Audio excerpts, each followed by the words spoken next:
ప్రభుత్వంలో కూడా మొత్తం డేటా తీసుకున్న తర్వాత మెడికల్ కాస్ట్ ఎట్ట తగ్గించాలని ఆలోచిస్తున్నాం.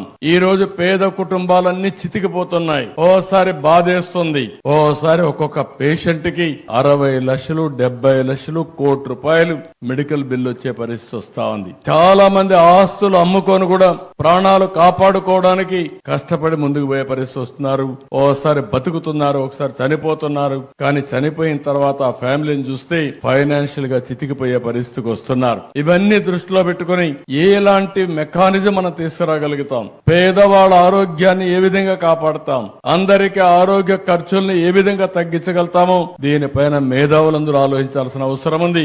నేను కూడా ఆలోచిస్తున్నా. ఈ రోజు హాస్పిటల్లో కూడా ఇంకొక విషయం కూడా, ఇక్కడ డాక్టర్స్ ఉన్నారు, కొంతమంది ప్రైవేట్ మెడికల్ కాలేజెస్ కూడా ఉన్నాయి. మీరందరూ కూడా శ్రద్ధ పెట్టాలి. మీరు మీ హాస్పిటల్ మేనేజ్మెంట్ ఎంత ముఖ్యమో సమాజం కూడా అంతే ముఖ్యం. ప్రివెంటివ్ హెల్త్ గురించి మీ అందరి బాధ్యత. ప్రజా చైతన్యం తీసుకురావాల్సిన అవసరం ఉంది. అదే సమయంలో రియల్ టైం మానిటరింగ్ కూడా. చీటికి మాటికి మీరు హాస్పిటల్ అందరినీ పేషెంట్లు చేర్చి తద్వారా వాళ్ళకు రూమ్ రెంట్లు వేసి విపరీతంగా భద్రత పెంచేసే పరిస్థితికి వస్తున్నారు. ఈ రోజు వేరబుల్స్ వచ్చాయి. ఏ డిసీజ్ వచ్చినా ఆయన ఇంటి దగ్గర ఉంటే మీరు ఇక్కడ నుంచి మానిటర్ చేసి అవసరమైనప్పుడు అతను హాస్పిటల్ షిఫ్ట్ చేసే మెకానిజం వస్తా ఉంది. అంబులెన్సెస్ ఉన్నాయి. అంబులెన్సెస్ కూడా మనకు కావలసిన ఎక్విప్మెంట్ అంతా పెట్టే పరిస్థితికి వస్తున్నాం. అందుకని అందరం కూడా ఆలోచించుకోవాల్సింది, రాబోయే రోజుల్లో మానిటరింగ్ కూడా పేషెంట్ ఎక్కడుంటే అక్కడ చేసి అవసరమైతే హాస్పిటల్ తీసుకురావడం, అవసరమైతే ఆపరేషన్లు చేసే పరిస్థితి రావాలి. అప్పుడే కాస్ట్ తగ్గించగలుగుతాం.